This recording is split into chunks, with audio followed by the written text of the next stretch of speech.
आसाम में 126 assembly constituencies हैं, जिसमें कि 98 जनरल हैं, शेड्यूल ट्राइब 19 और schedule caste 9। Pure electoral rolls are the bedrock of democracy. Assam में जो हाल ही में स्पेशल रिवीजन समाप्त हुआ है, उसका लक्ष्य था कि no eligible voter to be excluded,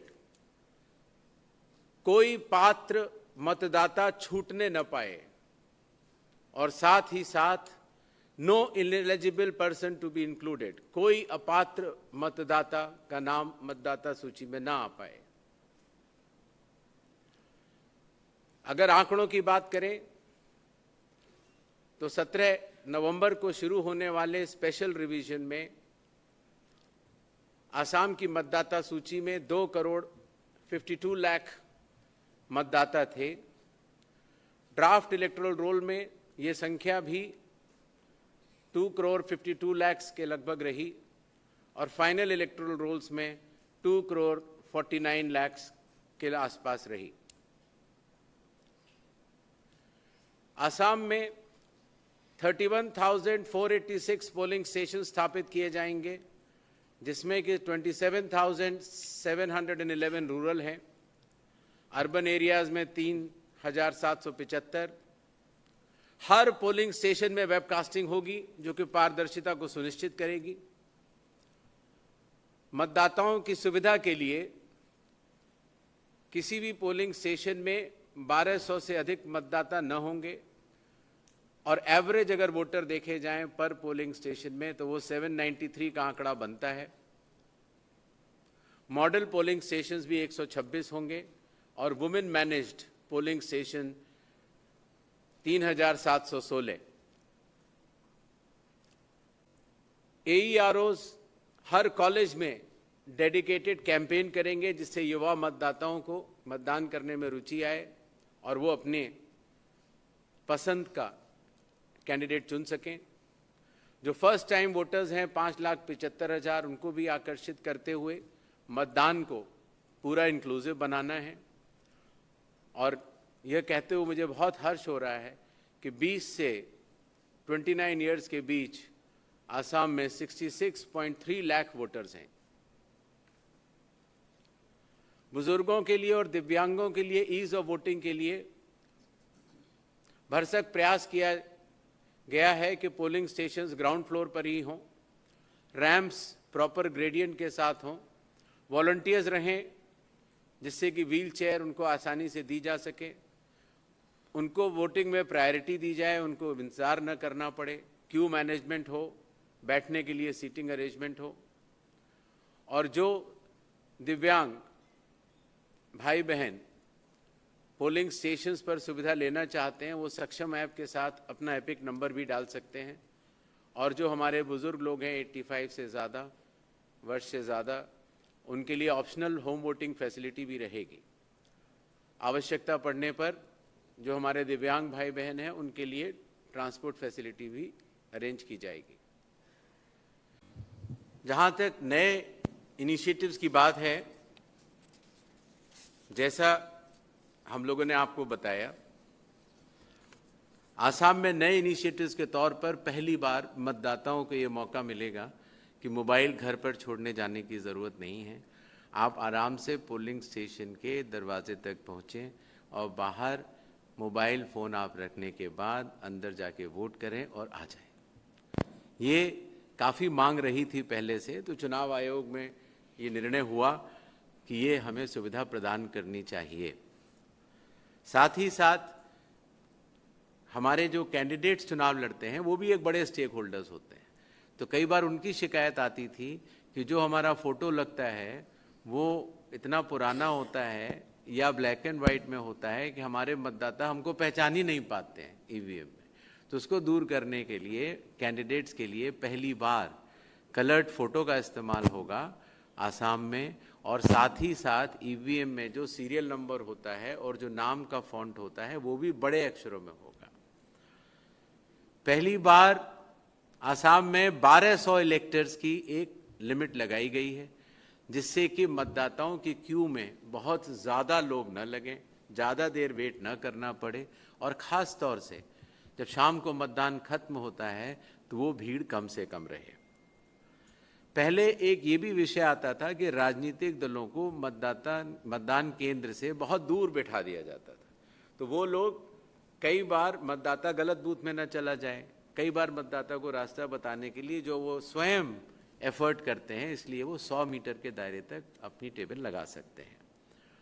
कई बार ये भी होता था मतदाताओं को कि जो वोटर इन्फॉर्मेशन स्लिप होती है वो देने तो आते हैं बीएलओ साहब, लेकिन उसमें मेरा बूथ कौन सा है, तो कई सारी चीज़ वोटर इन्फॉर्मेशन स्लिप में लिखी होती हैं, इसलिए उसको एक कोने में बहुत बड़े शब्दों में लिख दिया गया, जिससे कि मतदाता ज़रूर जाकर वोट करे। जैसा कि मैंने आपको कहा था, वोटर इन्फॉर्मेशन स्लिप एक तरह से चुनाव आयोग की तरफ से बूथ लेवल ऑफिसर द्वारा हर मतदाता को दिया जाने वाला एक न्योता है, एक इन्विटेशन है।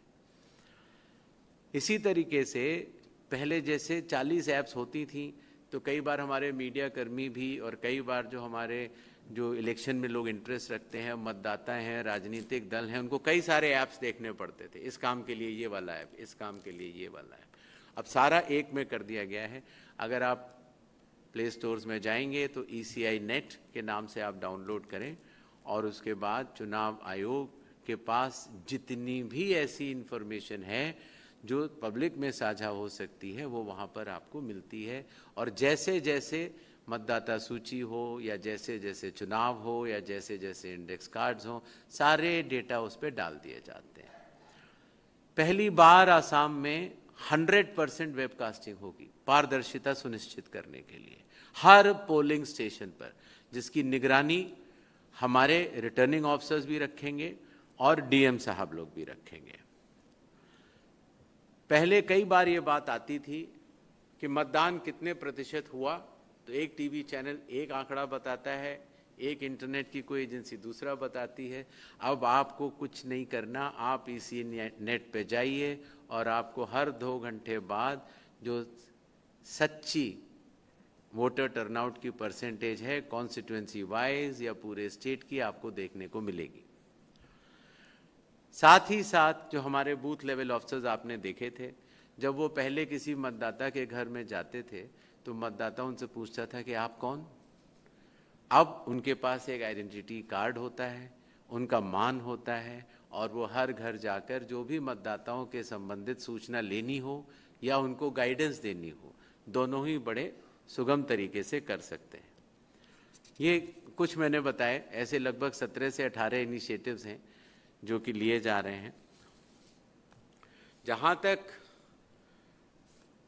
आसाम की बात है, चूँकि आप सबको पता है कि आसाम एकमात्र राज्य ऐसा है जहाँ की NRC की प्रक्रिया अंतिम चरण में है, और इसी को मद्देनज़र रखते हुए बाकी 12 राज्यों और प्रदेशों में SIR हुआ और असम में स्पेशल रिवीजन हुआ।